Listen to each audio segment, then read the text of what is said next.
Jadi kita terus pergi kepada ciri-ciri cerpen Melayu. Yang pertama, cerpen Melayu merupakan satu tema cerita yang menjadi tumpuan sejak permulaan peristiwa cerita berkembang sehingga menemukan titik akhir atau penyelesaiannya. Yang kedua, plot yang tunggal yang memungkinkan setiap aksi perilaku watak dapat berkembang mengikuti sebuah garis yang berterusan dari awal sehingga akhir. Yang ketiga, jumlah watak yang sedikit. Ini ciri-ciri cerpen Melayu, terhad dan tidak perlu ramai. Yang keempat, latar waktu dan tempat yang singkat dan terhad juga. Yang kelima, mengemukakan hal-hal secara singkat dan padat. Yang keenam, perkembangan cerita lebih cepat. Yang ketujuh, ruang lingkup lebih terbatas dan terpilih dengan persoalannya yang lebih ketat. Sebab kita tahu bahawa cerpen tidak boleh panjang sebagaimana sebuah novel. Jadi saya mengutip pandangan seorang sarjana Dr. Osman Putih pada tahun 2001 yang menyatakan sesebuah cerpen yang dikarang harus ada antara lain watak yang terlibat, wujudnya latar berlakunya peristiwa dan suasananya harus bersesuaian dengan cerita dan persekitarannya. Justru itu bahan atau subjek cerita bukan sahaja harus dipilih dengan cermat, malah harus ada kewajaran untuk digarap. Daripada bahan yang dipoleh itu mencetuskan gagasan yang dihantar sebagai perutusan. Biasanya bahan ditangguk daripada kehidupan insan dan alam persekitaran.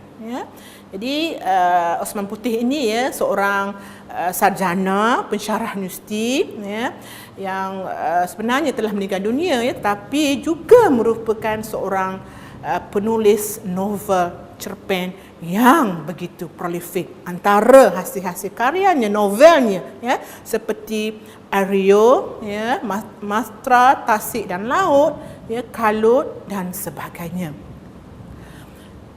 Dan kita berada pula pada pandangan seorang lagi penulis kreatif iaitu Jaiz Sahub pada tahun 2008 juga menyatakan bahawa cerpen Melayu ini peri pentingnya menerapkan unsur-unsur tempatan. Misalnya hal-hal yang diamalkan oleh sesebuah masyarakat, suku kaum atau bangsa pada satu-satu tempat, daerah, negeri atau negara. Pengalamannya termasuklah hal-hal seperti kebudayaan, pemikiran, bahasa, falsafah, politik, sejarah, adat resam, pakaian, makanan, benda, tempat, termasuk unsur flora dan fauna. Tujuannya apa? Tujuannya adalah untuk menggambarkan keunikan masyarakat, kaum atau bangsa yang berkenaan. Ini antara buku yang dihasilkan oleh Jaiz Sahub, cereka cerpen, penulisan cereka cerpen. Jadi daripada pandangan Jaiz Sahub itu kita bolehlah melihat bahawa dalam konteks penghasilan cerpen Melayu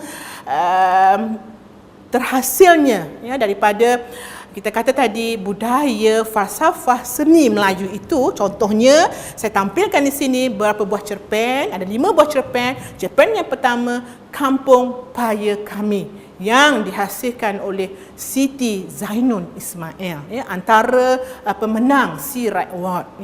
Yang kedua, cerpen Ambuyat, ditulis oleh Syuhaibun Yusof. Ini bercakap tentang permakanan orang Melayu, khususnya di Sabah dan Sarawak, namanya Ambuyat.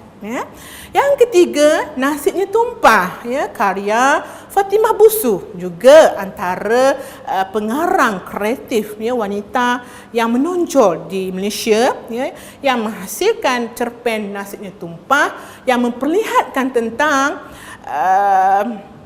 makanan. Dalam Nasibnya Tumpah itu Fatimah Busu memperkenalkan kulat, ya, sejenis kulat sisir yang tumbuh, ya, di Malaysia ini, di tanah Melayu khususnya pada era tahun 80-an di kampung-kampung, dijadikan, ya, menu masakan, ya, oleh orang kampung, ya, dan inilah yang patutnya diketahui oleh generasi muda hari ini. Yang keempat, cerpen tulang pekasam ikan puyuh, ya, dihasilkan oleh juga, ya, seorang penulis kreatif yang prolifik yang bernama Azizi Haji Abdullah, ya. Beliau menghasilkan cerpen ini berdasarkan, ya, pengalamannya melihat, ya, peri pentingnya menu ini disajikan kepada anak muda, khususnya, ya, anak muda yang tinggal di bandar yang sesekali pulang ke kampung dan merasa betapa enaknya sajian masakan Melayu itu. Yang kelima, cerpen Jeruk Maman Emak. Ini juga antara sebuah cerpen yang menarik yang dihasilkan oleh Lee Kyok Chih, ya, merupakan pengarang kelahiran Kelantan yang